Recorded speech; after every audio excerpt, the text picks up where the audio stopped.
días, señores. Hablamos en exclusiva con el principal sospechoso de acabar con la vida del alcalde de La Gineta. ¿Y quién es el sospechoso, Alfonso? Buenos días. Muy buenos días, Susana. Sinceramente creo que hoy vamos a dar un paso muy importante para contestar a esa pregunta. Hoy van a poder ver, y lo van a hacer en exclusiva, pruebas. Van a poder escuchar a testigos que, sin ningún género de dudas, conducen a la persona que están viendo a la derecha de la imagen. Él se llama Orencio, sospechoso para la familia. En su momento, la Guardia Civil le tomó declaración como imputado.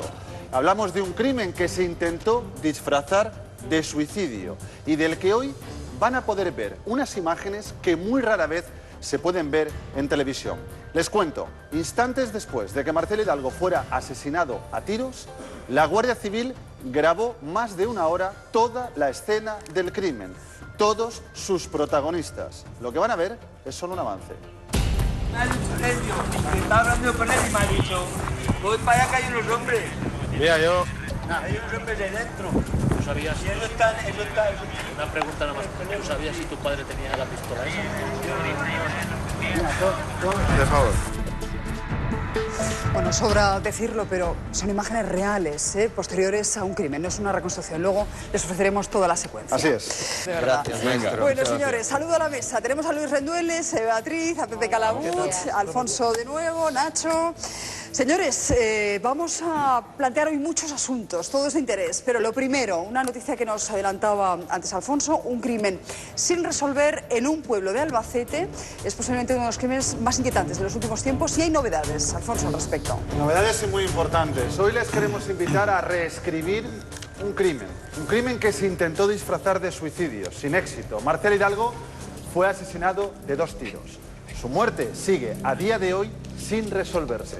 Enseguida vamos a estar en directo en La Gineta, con la familia de la víctima. Vamos a estar en la escena del crimen, porque hoy, créanme, es muy importante revisitar aquel lugar.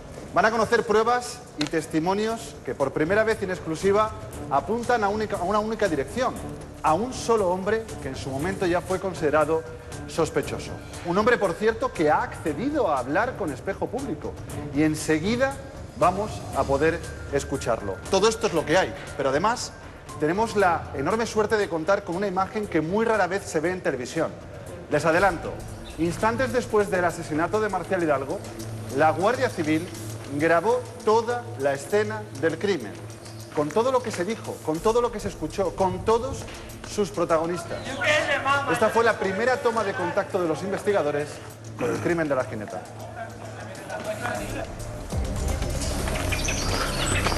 La Guardia Civil llega al lugar del crimen.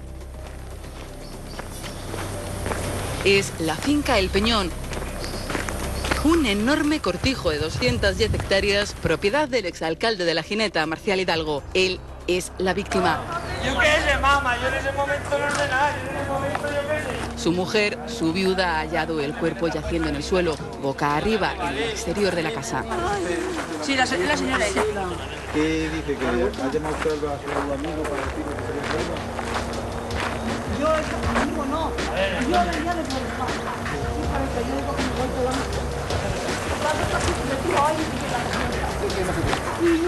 Eso digo, que a mí me ha dicho eso, que hay la llamada.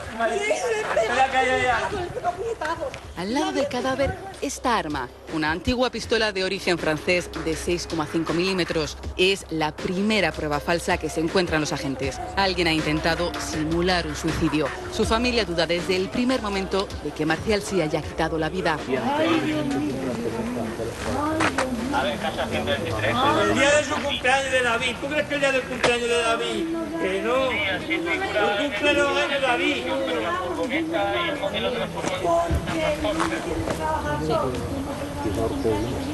¿Tú crees que va a dejar ese recuerdo del cumpleaños de David para toda la vida? No. Estamos mirando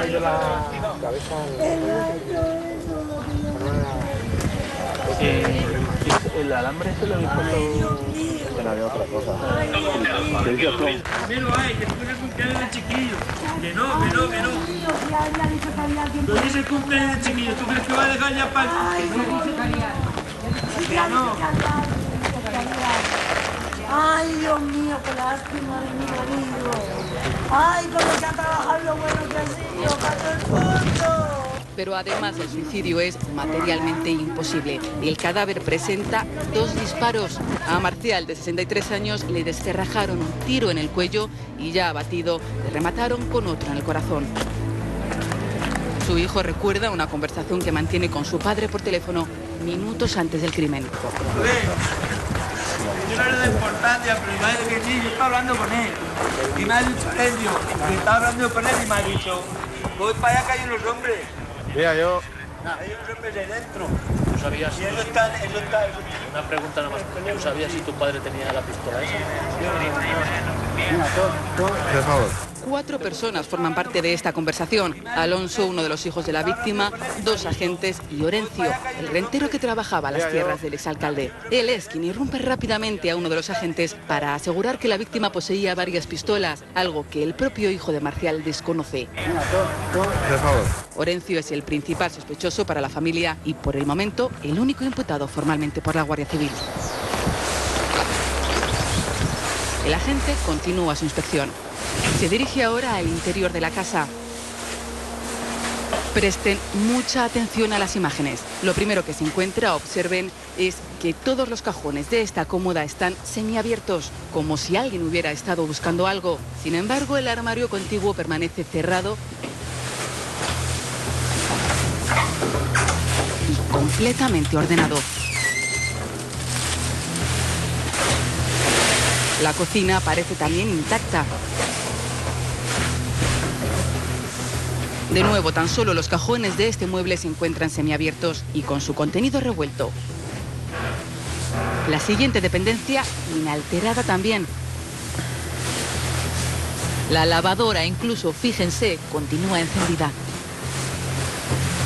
Normalidad absoluta. Hasta que el agente accede al dormitorio principal, el de la víctima, completamente desordenado. La ropa de la cama deshecha, todos los cajones de la estancia abiertos y su contenido desparramado. En el suelo, la cartera del fallecido con cada una de sus tarjetas esparcidas por las baldosas. Todo parece indicar que han entrado a robar en la casa. Se baraja así la siguiente hipótesis. Marcial Hidalgo pudo sorprender a unos ladrones y estos le dispararon en su huida. Sin embargo, observen detenidamente la siguiente estancia, el cuarto de baño del matrimonio. Ropa por el suelo, las puertas del armario abiertas de par en par, pero su interior completamente colocado. La siguiente habitación sin el menor rastro de haber sido inspeccionada. El otro cuarto de baño impoluto.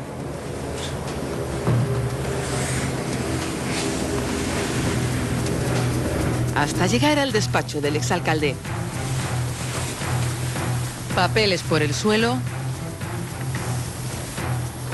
Cartas esparcidas cuidadosamente sobre este tarimón. Y de nuevo, cajones semiabiertos de forma escalonada. Un dato cuanto menos curioso. ¿Por qué ningún cajón se les cayó a los ladrones mientras registraban y robaban en la casa? ¿Por qué solo algunas estancias están desordenadas? ¿Acaso alguien quiso simular un robo para ocultar un asesinato? Insisto que lo que acaban de ver es un documento que rara vez se puede ver en televisión. Es la grabación instantes después de la muerte violenta de Marcial Hidalgo. Grabación en la que han podido ver y han podido escuchar a personas que están esta mañana con nosotros. Su hijo Alonso es la persona que aparece en esa grabación negando en cualquier momento que su padre se hubiera quitado la vida. En la escena del crimen, porque hoy nos parece muy importante estar allí, se encuentra nuestra compañera Siria García Escribano con más protagonistas. La viuda de Marcial, desgraciadamente la mujer que encontró el cuerpo, y otro de sus hijos, Sebastián. Enseguida saludaremos a Josefina y a Sebastián, a los que agradecemos que nos acompañen hoy. Alonso conoce este sumario al dedillo, es el hijo del presunto asesinado. Puedo hablar de presunto asesinato, ¿verdad? Lo digo porque habéis pasado por todas las fases, por el suicidio, el robo, con violencia. Sí, buenos días. Buenos días, Alonso. Lo que está claro es que ha sido un asesinato. Hay un estudio forense que así lo certifica. Y es más, es la información que a nosotros se nos dio por parte de la Guardia Civil al tercer día de los hechos. Aunque... Han pasado 16 meses.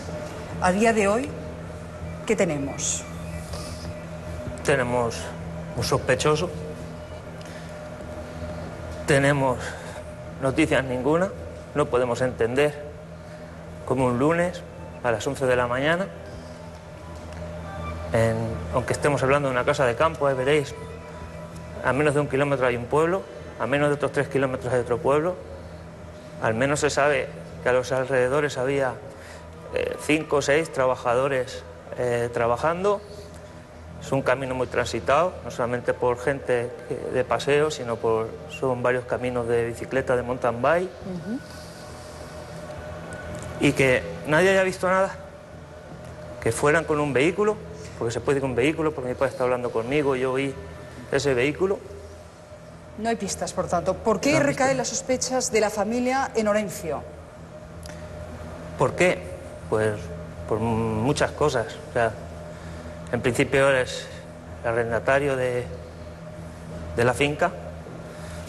En los primeros días no se pone en contacto con nosotros, es más, al ponerme en contacto yo con él es porque me dicen que sería conveniente, me lo dice desde la Policía Judicial, en una de las reuniones que tuvimos, en el cual me confirmaron a mí y a mi madre. Estamos hablando del día 12 de mayo del 2012, nos confirman que de 100 papeletas tenía 90 papeletas. Imaginaros qué días, un día esperando, otro día esperando, y el día en que lo detenían no llegó. Pero no es que han pasado 17 meses prácticamente y no ha llegado todavía. Son muchos los interrogantes, las incógnitas. El procedimiento continúa, la investigación también, y le contaremos en qué dirección. Pero quiero enfatizar un dato. En esta grabación, mientras Alonso hablaba, su madre, Josefina, asentía. En esta grabación que les estamos ofreciendo esta mañana hay 2 protagonistas de excepción, muy lamentablemente para ellos. Uno es él, es Alonso, y otro es su madre. Quiero repasar un instante de esa grabación, porque Alonso niega algo que él mismo nos va a contar quién puso sobre la mesa, la teoría del suicidio de su padre. Véanlo. A ver, casa 123. El día de su cumpleaños de David. ¿Tú crees que el día del cumpleaños de David? Que no. El cumpleaños de David.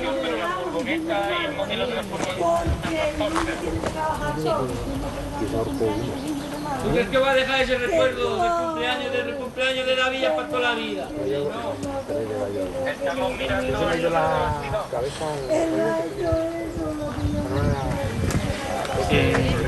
El alambre se lo habéis puesto. Que no había otra cosa. Primero hay, después el cumpleaños del chiquillo. Que no. No dice el cumpleaños del chiquillo. ¿Tú crees que va a dejar ya para el... Que no. Ay, Dios mío, qué lástima de mi marido. Ay, con lo que ha trabajado, lo bueno que ha sido, para todo el mundo. Lo acaban de ver, es el momento inmediatamente posterior a que encuentran el cuerpo de Marcial. Y yo, Alonso, te tengo que preguntar, en aquel instante, todo acaba de ocurrir, hace solamente unos minutos, ¿quién habla de un suicidio? La primera persona en llegar, y ahí están las declaraciones, que por cierto coge la pistola. Hay varias versiones del hecho de que coge la pistola, pero le dice a mi madre que cómo se ha podido hacer este hombre con esto. Entonces, ya no solamente él, sino todas las llamadas telefónicas, él se encarga de llamar a toda la gente, ahí están las declaraciones, y él a todo el mundo le dice que ha sido un suicidio. Incluso al 112, cuando él llama, dice que ha sido que mi padre se había pegado un tiro. Es decir, él está alimentando durante todo el tiempo, haciendo creer a todo el mundo que es un suicidio. Pero, o sea, llama a los vecinos, dice que está aquí Marcial que se pega un tiro. O sea, durante todo el tiempo, con todo el mundo que mantiene. Pero ¿Y por qué la familia? ¿Por qué tú, que te oíamos además en esta grabación, tenéis tan claro que no, que tu padre no se puede haber suicidado? Vamos a ver, yo es que estaba hablando con mi padre. Y es que en ese momento estaba hablando con mi padre. Es que mi padre me había llamado a mí porque iba a ir a hacer unas gestiones a Albacete al día siguiente. Entonces quería que lo acompañara, un poco, bueno, a hacer una visita, ¿vale? Así nos alargamos en esto. Y entonces mi padre me llamó porque yo por mi trabajo viajo mucho. Entonces mi padre para ver si iba a estar en Albacete. Entonces yo le confirmé, sí, mira, voy a estar en Albacete. Bueno, esta tarde vamos a ir a ver al chiquillo y tal, porque es otra de las razones, perdona que cambie, Es que era el cumpleaños de mi hijo pequeño, cumplía 3 años. Y a él le hace ilusión asistir a este Bueno, cumpleaños. mi ¿no? padre, sus nietos era su debilidad. Ya. Mis padres vivían por y para Vamos, sus y tu nietos. padre además no tenía depresión, era una persona feliz, satisfecha con la vida. Parece que subjetivamente, porque es la opinión de su hijo, Marcial no tenía motivos de suicidarse. Luego verán por qué policialmente se demuestra que no. Los casquillos, el arma, la situación. Lo que tenía muy claro Alonso en aquel momento es que era imposible. Era imposible que su padre se hubiera quitado la vida, y menos en aquellas circunstancias. Yo no le doy importancia, pero igual que sí, yo estaba hablando con él. Y me ha dicho Elio, que estaba hablando con él y me ha dicho, voy para allá que hay unos hombres. Mira, yo... Hay unos hombres ahí dentro. ¿Tú sabías? Y eso está. Una pregunta nada más. ¿Tú sabías si tu padre tenía la pistola esa? Por favor. Tenía 2-2. Esa frase la pronuncia Orencio. La pronuncia la persona de la que esta familia desconfía. Persona, por cierto, que declaró ante la Guardia Civil como persona imputada. Me voy a marchar un instante a la Gineta. Y quiero tratar esta entrevista con muchísimo tacto porque agradezco mucho a Josefina que esta mañana nos atienda, pero creo que su testimonio es importante. Josefina, muy buenos días. Buenos días. Le quiero preguntar, insisto, con toda la delicadeza del mundo, usted fue la primera persona que descubrió el cuerpo de su marido, pero es cierto que estuvo al lado del cuerpo con Orencio. ¿Orencio tocó el arma que había al lado del cuerpo de su marido? Sí, señor, y me decía, ¿cómo se habrá hecho este hombre esto? ¿Cómo se habrá hecho este hombre esto? Y estando aquí como estábamos, los tres solos, yo estaba pues, desquiciada, yo no sabía ya ni qué pensar, ni qué decir, ni destrozaica. Josefina, aquella mañana estaba usted con Orencio al lado del cuerpo de su marido, pero había 2 personas más, 2 trabajadores. Quiero que todos ustedes empaticen con la situación. Estamos con una persona que acaba de fallecer. ¿Qué le dice Orencio a los trabajadores? Cuando yo llegué y encontré a mi marido, yo fui a buscar ayuda a 2 hombres que había ahí al lado trabajando. Y yo les dije, a ver si vosotros tenéis más fuerza, que yo creo que mi marido le ha dado un infarto. Al momento llegamos, aquí llegó él. Y entonces él los mandó que se fueran. Y entonces él se quedó conmigo solo. Y él entonces me decía que si me sacaba agua, que si... Y yo decía que yo no tengo sed, yo no quiero agua ni quiero nada. Y entonces me hacía así con la pistola, ¿cómo se habrá hecho este hombre esto? ¿Cómo se habrá hecho este hombre esto? Hasta que ya enseguida ya empezaron a venir los... Hombre, tardamos un ratico entre que él se fue a traerme agua y yo qué sé lo que estuve haciendo para yo perdí la noción del tiempo porque yo estaba aquí con mi marido y yo no sabía ni dónde estaba. ¿Cómo cogió la pistola? Es lo que le preguntaba a Alfonso, si... un detalle importante. Sí. Yo estaba mirando para abajo para mi marido, pero yo vi que él movía las manos con ella. Josefina, con su permiso, quiero preguntarle a Luis Rendueles. Luis conoce a la perfección este caso. Totalmente inapropiado tocar un arma, pero bueno, puede ocurrir. La gente sin conocimientos no tiene por qué saber que es una prueba fundamental. Pero es que Orencio da 2 explicaciones distintas, 2 distintas, a por qué cogió el arma. Sí, da varias, ya ha dado más de 2. La primera, original, era para ver si estaba caliente o estaba fría la pistola y ver si había hecho... En una primera llamada, Orencio dice al 112 que se ha caído de un tejado y que está muerto. Luego habla de un suicidio. Orencio tenía, creo que son 38 contradicciones, por eso la Guardia Civil 38 contradicciones. Por eso la Guardia Civil le imputa, pero no se ha encontrado una prueba definitiva, que es por lo que los hijos siguen peleando y están haciendo, y eso hablaremos después. Es que, claro, casi de guardias civiles ellos, que es tremendo. Hay que explicar una cosa, reforzando lo que dice Luis. 38 contradicciones. Sorprende, apabulla, algo tiene que esconder. Pero en nuestra legislación y en nuestra jurisprudencia, y os voy a contar un caso Maricielo Cañavete, Albacete, se condena a un hombre por el asesinato de una mujer cuyo cuerpo no ha aparecido por sus mentiras. Cuando llegamos al Tribunal Superior de Justicia correspondiente con el recurso, dice el Tribunal Superior, no se puede condenar a un hombre por sus mentiras. ¿Por qué? Porque tiene derecho a no decir verdad. Por tanto, si la principal prueba que hay es que este hombre está mintiendo, moralmente Nacho, puedes tener el convencimiento... Pero nos está faltando una cosa que no hemos dicho todavía, yo creo que es la clave de todo. Pero legalmente no lo puedes condenar. Orencio es el arrendatario de la finca, del Peñón, finca que es propiedad de la familia Hidalgo. Él tiene que pagar unas cantidades, 70 y pico mil euros al año, y no paga. Y su padre decide esos días echarle. y lo comenta con varias personas. Sin sobrepasar ni un milímetro la presunción de inocencia, objetivamente Orencio es el mayor beneficiado de la muerte de Marcial. Eso no le relaciona con el crimen, pero es el mayor beneficiado. Hemos hablado con él, lo van a escuchar y van a ver todas las pruebas que se han analizado y que, insisto, cambian la perspectiva de este crimen. En unos minutos, señores, enseguida volvemos con este asunto y mucho más. Recuerden que entrevistaremos... Bueno, pues les estamos hablando ahora mismo del asesinato de Marcial.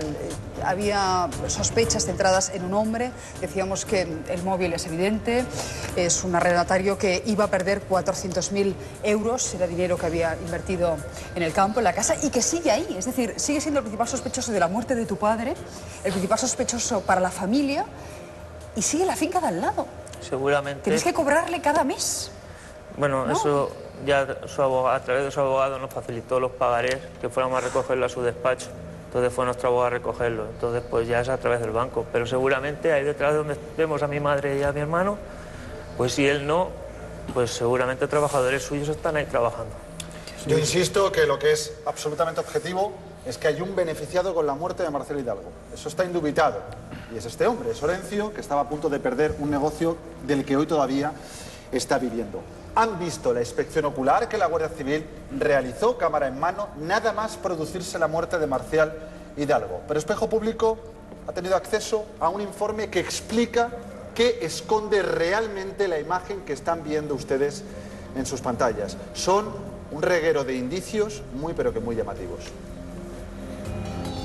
Nuevos indicios a los que ha tenido acceso en exclusiva Espejo Público acotan las sospechas hacia una única persona, este hombre, Orencio Martínez, el único imputado formalmente por la Guardia Civil por el crimen de la Jineta, comenzando por el móvil del crimen, económico. Orencio era el rentero de la finca de Marcial, pero ahogado por las deudas no podía hacer frente a los pagos del alquiler que exigía el contrato, como muestran estos pagarés. Ante los problemas de cobro, Marcial había decidido echar mano de esta cláusula, rescindir el contrato y tomar posesión de la finca. Algo que no solo hubiera reportado cuantiosos beneficios económicos a la víctima. El gran perjudicado era Orencio, que perdía todo lo invertido en el terreno. Un móvil que se ratificaría con esta otra prueba. Atentos a estas imágenes de la inspección que hace la Guardia Civil en la casa el día del crimen. Entre los papeles sobre este tarimón, el lugar donde habitualmente Marcial dejaba todos sus documentos, falta uno clave, el libro de contabilidad donde la víctima hacía diariamente todas sus anotaciones. Su cadáver es hallado justo en este punto, pero al inspeccionar con más detalle la zona llama la atención el árbol que está al lado.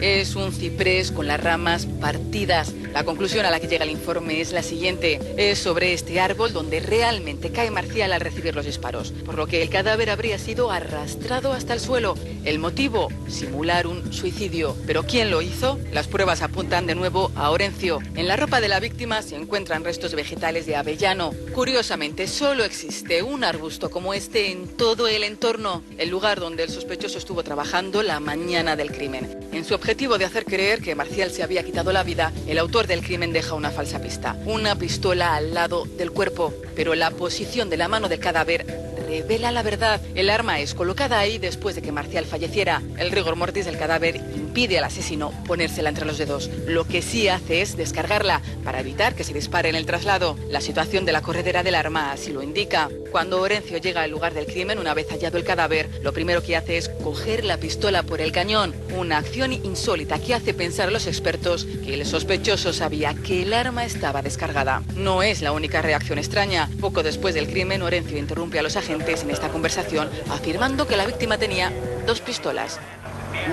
Por favor. Sin embargo, en su declaración posterior niega tener conocimiento de ningún arma, contradicciones en sus testimonios y en su forma de actuar. Durante la inspección ocular, los agentes encuentran la casa revuelta, pero solo en ciertas estancias, curiosamente donde hay cajones. Y lo que es más llamativo, las dependencias revueltas son solo las que se encuentran situadas en el recorrido que el propio Orencio asegura hacer cuando entra en la casa, según él, a por un vaso de agua para la viuda. Un vaso de agua que se ha convertido en la prueba clave del crimen. Observen las huellas latentes en el cristal. Son huellas de guantes como estos que habitualmente usan los trabajadores en la finca. Huellas que aparecen también en este papel de cocina que los agentes encuentran dentro de este armario. La conclusión a la que llegan los expertos es reveladora. La persona que removió la casa para simular el robo es también quien llevó este vaso de agua a la viuda de su víctima.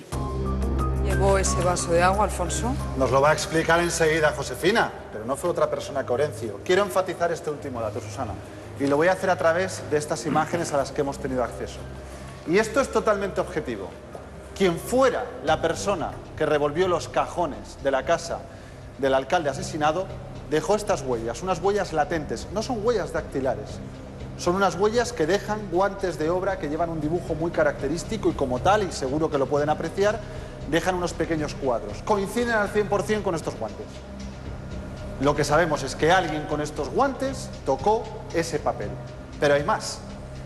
Hay un vaso en esa casa. Josefina nos contará cómo Orencio le ofreció un vaso de agua. Me parece lógico porque acaban de matar a su marido y es una forma de consolarla. Curiosamente, eligió el mismo vaso que tenía las mismas huellas de los mismos guantes. Pero hay otro dato más. En ese vaso se han encontrado restos de sudor. Y los expertos concluyen que esos guantes hacen que se sudore de forma muy especial. Y la conclusión, insisto, lógica, no demostrada, sino lógica, es que quien se quitara el guante y sudara, tocó el vaso. Con todo esto que te acabo de contar, creo que es el momento de preguntarle a Josefina directamente. Josefina, de nuevo desde la Gineta, a usted le ofrecieron ese vaso de agua. ¿Quién y por qué? Sí. El Orencio dice, voy a traerte un vaso de agua. Yo le dije, yo no quiero agua ni quiero nada. Pero él salió andando, se fue para la casa y yo ahora mismo no puedo calcular el tiempo que tardó. ¿Cómo podemos valorar, Beatriz? No me atrevo a llamarlo ni mucho menos prueba, es un indicio, es una paradoja, si me apuras, porque al final la única explicación es que quien revolvió la casa eligió el mismo vaso que después eligió Orencio para dárselo a la viuda. Yo no lo veo tan determinante. Creo que hay un cúmulo de indicios, efectivamente, pero creo que hay varias anomalías en esta investigación. Me decía antes... Marcial, ¿era tu nombre? Perdona. No, Marcial es su padre. Alonso. Alonso, me decías que no habría un solo beneficiario de la muerte de tu padre, que habría más. Aquella persona a la que subarrendó aquel terreno, este señor Orencio, y que había hecho una gran inversión, podía también verse beneficiado con la muerte. Entiendo que es una línea de investigación que también se estará manejando, pero a mí hay algo que me llama muchísimo la atención en todo esto. Este señor ha declarado 5 veces en calidad de imputado no detenido frente a la autoridad policial. Eso significa simplemente que ha sido denunciado, eso es una mera denuncia. No ha declarado como imputado en sede judicial, tenemos que decirlo, que procesal y judicialmente este señor no está imputado. Pero me decías antes que lo que sí ha hecho es declarar como testigo. ¿Qué significa esto? Que con vaso, con contradicciones, con posibles o no mentiras, como decía antes Nacho. La realidad es que hasta la fecha el juez instructor no ha considerado a este señor imputable y le ha llamado en calidad de testigo. Esto supone además un conflicto jurídico importante, porque el testigo está obligado a decir verdad. ¿Qué ocurre si finalmente esa posición de Orencio cambia a imputado? Que todo lo que ha dicho como testigo no podrá ser utilizado. Entonces, estamos en una situación bastante anómala. Porque para la policía el sospechoso principal parece ser Orencio, pero después de 16 meses, para el juez instructor, no. Yo no... Me gustaría intentar buscar una explicación a todo. Es obvio que cuando uno miente algo tiene que ocultar. Pero si nos centramos en las huellas del vaso, no son huellas dactilares, como explicaba Alfonso. Las huellas no tienen data. Es decir, no tienen día. No sabemos si son de ese día, de hace 10 días, de hace 15 días. Si no lo sabemos, no podemos adjudicar que la persona que le lleva el vaso a tu madre sea la persona que ha dejado esas huellas. Algo tiene que haber dejado. Puede ser su sudor porque le lleva ese vaso. Pero no sabemos si es la misma que llevaba los guantes. No sabemos si las huellas que hay en el papel son de ese día o son de días anteriores. Que yo entiendo la actuación del juez, entiendo la familia quiere respuestas, las quiere ya y quiere que el, han pasado 17 meses, que el asesino esté en tienen prisión. al lado de la finca. Es que no hay nada determinante. Lo cierto es que las huellas...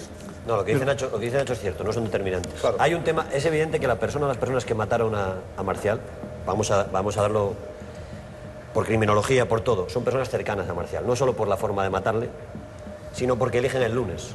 Él lo decía, ¿cómo se puede matar a alguien el lunes por la mañana? Es que el lunes es el día que él va solo. porque el resto de días de la semana Saben que Marcial está solo ese día. su esposa los lunes pasa por un mercado en Villalgordo y se queda un ratito allí, con lo cual él va solo. Se elige el día, se elige el momento, se sabe que va a estar solo, no hay robo. No hay robo porque no existe robo, más allá de esos papeles de la contabilidad no hay robo. Entonces es una persona cercana y que tiene que ver con Marcial. Pero sí el más que se cercano simula, es Orencio, pero no hay pruebas sí contra que se él. simula un robo. En eso estamos. Y mi pregunta es, ¿por qué está tan claro que es una simulación ¿Se de simula robo? un robo o se busca documentación? Porque tampoco está muy claro si se estaban buscando pagarés en esta historia que se ha o ese apuntado, libro de contabilidad. pero que yo creo que necesita un poco más de desarrollo. Estas tierras están arrendadas a un señor que es Orencio, parte de estas tierras, pero a su vez Orencio las subarrienda a otro señor. Tanto Orencio como el otro señor hacen una inversión muy importante. El otro señor, básicamente, Pepe. Muy importante. Casi de 300.000 euros. Sí, pero también, Orencio 400.000. Los dos hacen una inversión muy importante. Y yo quiero preguntarte, para que las cosas queden en su lugar, si el subarrendador conoce que el que le arrienda las tierras no es el dueño. Le contesto a ustedes y luego me permite que te contesto lo del papel. Muy bien. Esta persona le toman declaración a la Guardia Civil hace unos meses y dice que se entera que las tierras son de mi padre unos días antes de que lo asesinen. Hay un contrato que también aporta la Guardia Civil al sumario, en el cual aparece el contrato que esta persona tiene con el arrendatario, con sus arrendatarios, perdonen, en el cual pone en el contrato que las tierras son suyas. O sea, Orencio suscribe un contrato, para que lo entendamos, diciendo que las tierras son de su propiedad. Y el que su arrienda se entera unos días antes del asesinato, conforme aparece su declaración cuando le toma declaración a la Guardia Civil. O sea, estamos hablando de una estafa, ¿no? En este caso. Dime, Alonso. Y lo del papel, el papel en sí es un papel de repostería. Es un papel que tenía mi madre en la cocina. Los guantes, vamos, somos conscientes, entendemos de que empezamos, aquí sois conocedores de la custodia, del tal, no voy a entrar a esto, pues estamos en otro tema, y somos conocedores que jurídicamente no sea una prueba, lo sabemos, pero para nosotros sí nos constata de que esta persona que removió la casa llevaba guantes. Pero una cosa es el convencimiento moral absoluto y otro el judicial, y vosotros estáis pidiendo justicia. Me gustaría hacer un par de apreciaciones más, yo espero que no te molesten desde el cariño. Rápidamente, Nacho, vamos con otro asunto. Y por hacerle un matiz a Beatriz, cuando este hombre es imputado por la Guardia Civil, tiene efecto de mera denuncia y lo trasladan al juzgado, va en calidad de imputado por la Guardia Civil al que van a tomarle declaración. ¿Y le toman en declaración con su abogado delante? No. No está su abogado, no tiene abogado. Cuidado, en presencia policial sí. En la Guardia Civil sí. ¿Y en el juzgado? Que no le toman declaración en el juzgado. Que el juzgado no lo lleva. Nunca le han llevado al juzgado. Claro. Le explico. Como imputado no detenido tendría que ser citado en el juzgado y no lo ha sido. Lo ha sido en calidad de testigo, Nacho. Le explico. Por tanto, sin abogado. El día 3 de julio... Pero su abogado está personado en la causa. Ah, que esa es la otra anomalía. ¿Personado en calidad de qué? Bueno, vamos cerrando esto. Alonso, quería responder. No, me está preguntando, el día 3 de julio es cuando le toma la Guardia Civil declaración en calidad de imputado no detenido, y hasta el 5 de noviembre la juez no lo llama a declarar como testigo, pero como testigo más. Pero vamos a ver. Como testigo. No, y es con que posterioridad... es que no funciona así, espera. Perdóname, ¿me vas a decir cómo funciona, Nacho? Le llaman a declarar como testigo y con posterioridad, y su abogado lleva hasta 3 escritos pidiendo aclaración, este señor se persona en la causa. Claro. Y su abogado dice, oiga, ¿en calidad de qué me estoy personando? Porque no hay una imputación judicial y todavía no hay respuesta. Para poderte responder me tienes que dejar... Es una anomalía. Rápidamente, por favor, que tenemos que seguir. A ver, es muy sencillo. Si estás imputado por la Guardia Civil, cuando llegas al juzgado, primero el juez te escucha y luego decide si te deja libre o no. Perdona, el juez te cita, y antes de ese momento su abogado se persona. No, que no es así. Su abogado se persona. Que es que el juez te cita en calidad de qué. No. Y le han citado en calidad de testigo, no de imputado. Perdóname, y como testigo no puede... Eso es lo que me está dando, esta información me la está dando el hijo del fallecido. ¿Es así? Sí. Gracias. Bueno, vamos a seguir, que veo que nos vais a poner de acuerdo sobre este punto. Sí, porque hay muchas más cosas que ver, pero creo que ya está bien de hablar de Orencio, ¿no? Habrá que conocerlo, habrá que saber cuál es su opinión. Saben que estamos en La Jineta, Desiree García Escribano continúa con la familia en la escena del crimen. Ahora hablaremos de esa escena. Desiree, necesitamos que nos hables, que nos des más datos de Orencio.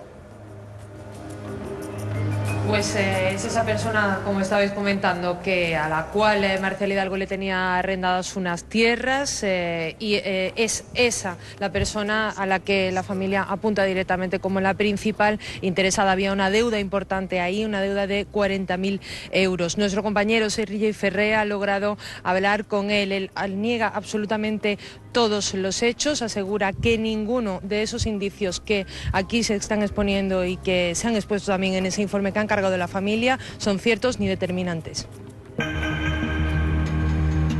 Según ellos, tienen muchas pruebas contra usted, muchas contradicciones. Pues esas pruebas, sus declaraciones, esas pruebas se las puede pasar el abogado y el juez por debajo de la pata. Por ejemplo, sus declaraciones yo sí que las he visto, y ha hecho varias declaraciones, y ahí sí que hay contradicciones en horarios. Es que lo que he hablado hoy de aquí a un año, ¿se acuerdan?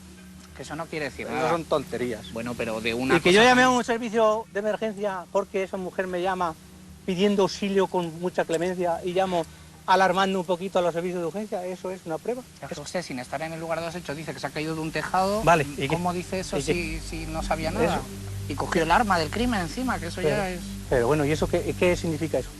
Bueno, pero el hecho de coger el arma, en el caso de la familia, lo que cree es que usted cogió el pues arma... aún con más motivo, pues se puede pensar que ahí no hay ninguna cosa del otro mundo. Pero quizá no puedo entender la postura de ellos, que ha fallecido... Si yo lo entiendo y lo vivo y me pongo en su lugar, y lo siento de verdad porque era una persona, para mí, como deben de ser los hombres, respetuosos y colaborando con quien lo necesitaba. Pero que yo le debo un dinero, eso no lo entiendo, ni tampoco lo acepto. Y menos al mejor amigo y que me estaba dando de comer a mí y a mis hijos, voy a ir yo con una pistola, que ni sé manejarla, ni la he manejado en mi vida. Hombre, para ellos es como que usted intentó fingir que se había suicidado al señor para que colara. Y ¿Intenté eso yo? ¿Pero quién me llamó a mí? ¿Quién me llamó? Llamó la viuda, yo no le llamé a nadie, ni yo sabía nada. Y me llamó, ay, por favor, que se ha caído. Pues yo dije, se ha caído, pues el hombre siempre está en la finca redando, pues se ha caído de un tejado, ¿de dónde se va a caer? No se va a caer de un taburete.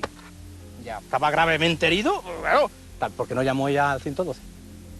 ¿Por qué? Quería involucrar allí a más gente, ¿no? Al tractorista, a mí, al otro.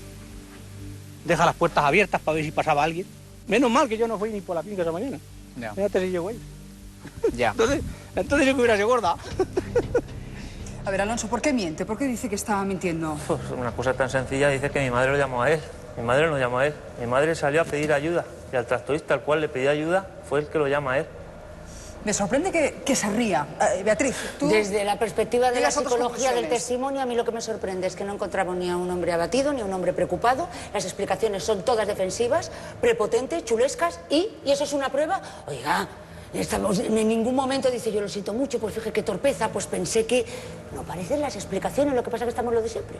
Entonces, Lo que está un claro, indicio lo que- o una mera interpretación, pero desde luego no aparecen las explicaciones del sorprendido Beatriz, por la muerte de un tercero. Lo Vamos. único que yo me atrevo a decir escuchando a Orencio es que no es que le duela la pérdida de Marcial. Es Se que reía en varias le importa ocasiones. un rábano que Marcial haya sido asesinado. Pero hemos seguido hablando con Orencio y le hemos preguntado sobre las contradicciones. Esto que tengo aquí, este taco son todas.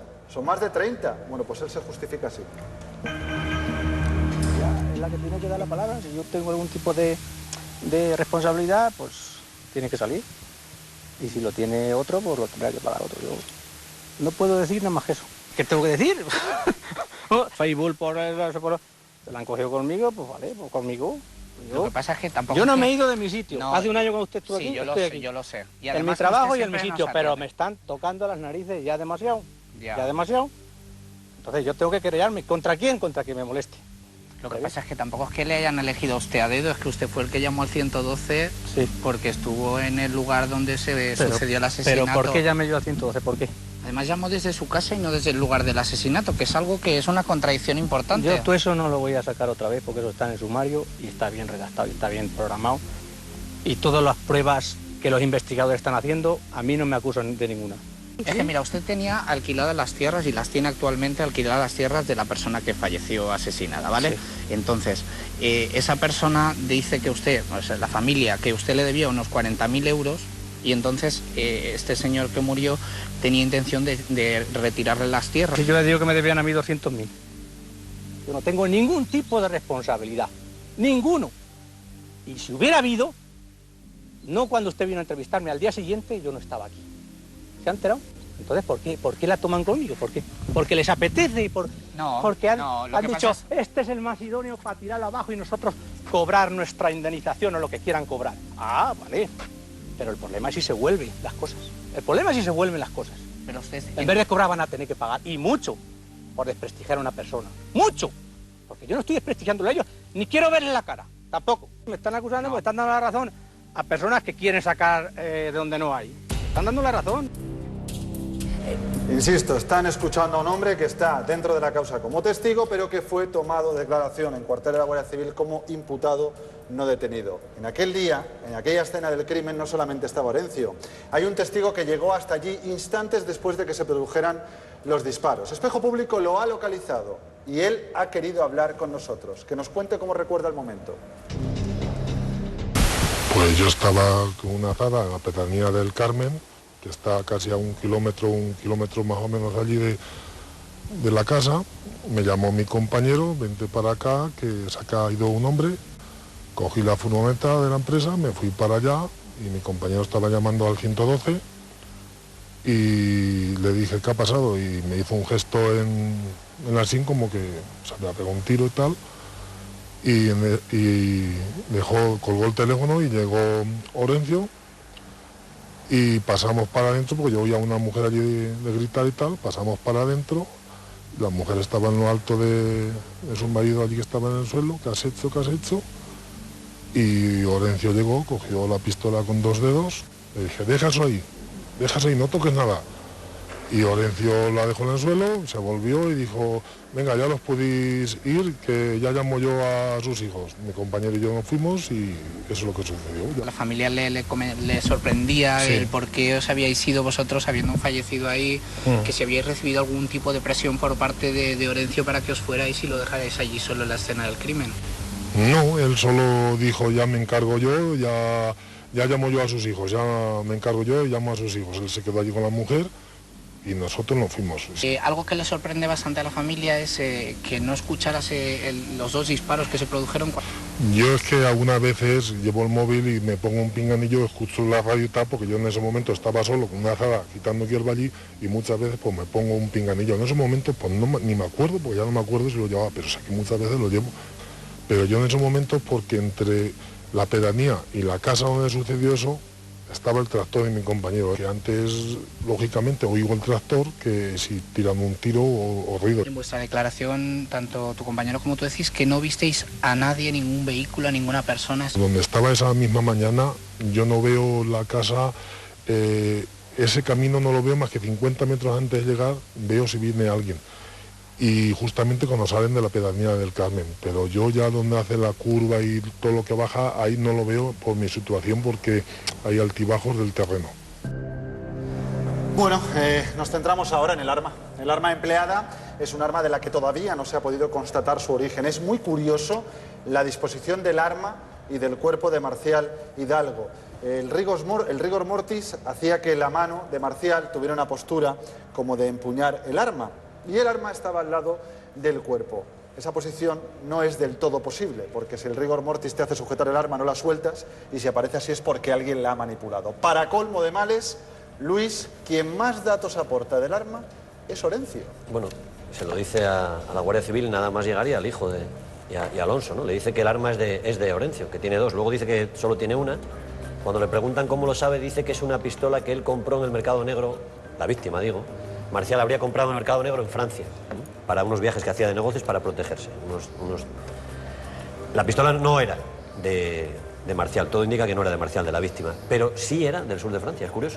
La Guardia Civil ha estado buscando esa pistola de dónde sale y sale del mercado negro del sur de Francia, o sea que sí es del sur de Francia esa pistola. ¿Qué más? A mí me gustaría hacer una precisión muy rápida. El rigor mortis no empieza en los primeros estadios de la muerte, no se hace, diríamos, completo entre las 6 y las 12. El rigor mortis, de hecho, comienza en los ojos, cara, quiero decir que cuello, con tronco, esto se podría manipular y luego fácilmente extremidades. A las 2 horas no hay rigor mortis y a las 3 comienza más tarde. Con lo cual se podría manipular fácilmente, porque han ocurrido pues pocos minutos, ¿no? Y algo que creo que hemos pasado por alto, cuando el señor Orencio hablaba, Hay corazón delator, una obra maestra de Edgar Allan Poe, ha dicho, no, sobre eso no voy a hablar, eso está en el sumario, lo tengo bien programado. Wow. Hay que estar al tenor literal. ¿Lo tengo bien programado? Oiga, está usted hay un matiz, una declaración porque se ha exculpatoria. hablado de suicidio, se ha hablado de asesinato. Suicidio está descartado desde una perspectiva forense, ¿eh? Ya, pero hay un matiz que salta a la vista y creo que hay muchos que no han reparado en él, y es que alguien que intenta o quiere suicidarse, pues va al mercado negro de la venta de armas, que lo tiene al lado de su casa quizá, y no se va al sur de Francia. No, pero lo más llamativo no es eso, Pepe. Lo más llamativo es que hay un disparo con el cuerpo en el suelo. La cuestión es que tampoco es, desde un punto de vista jurídico, está claro que sea un asesinato. Es decir, puede ser un homicidio, puede ser una, no sé, tu padre se intentó defender se ha descartado de desde una algo perspectiva forense, se ha descartado el suicidio, ¿eh? Hombre, parece ser que uno de los disparos es tumbado.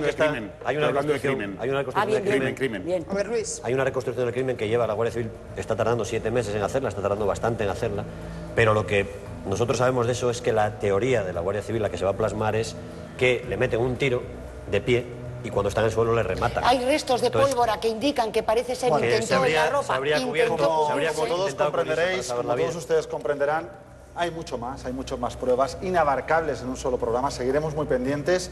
No hay malas noticias, la instrucción continúa. Esa reconstrucción a la que hacía alusión Luis está a punto de llegar al juzgado y arrojará mucha luz. Entre tanto, solo nos queda estar cerca de Alonso, de Sebastián, de su madre, Josefina, y no olvidarnos de que la muerte de Marcial todavía es un caso sin resolver. Desde aquí un abrazo. Tenemos oportunidad de volver a hablar con ustedes. Gracias por estar con nosotros, Alonso. Gracias a vosotros por todo. Por seguir, ¿verdad? Por seguir este asunto. Yo confío en que, como dice Alfonso, haya buenas noticias para la familia, sobre todo, que se aclaren muchas de las dudas, de los interrogantes que ahora mismo os asaltan y, bueno, pues encontréis la paz, por lo menos desde ese punto de vista. Nosotros estamos seguros de que esto, antes o después, se va a acabar. Demostrando quién es culpable, ¿no? Bueno, pues vamos a cambiar de asunto.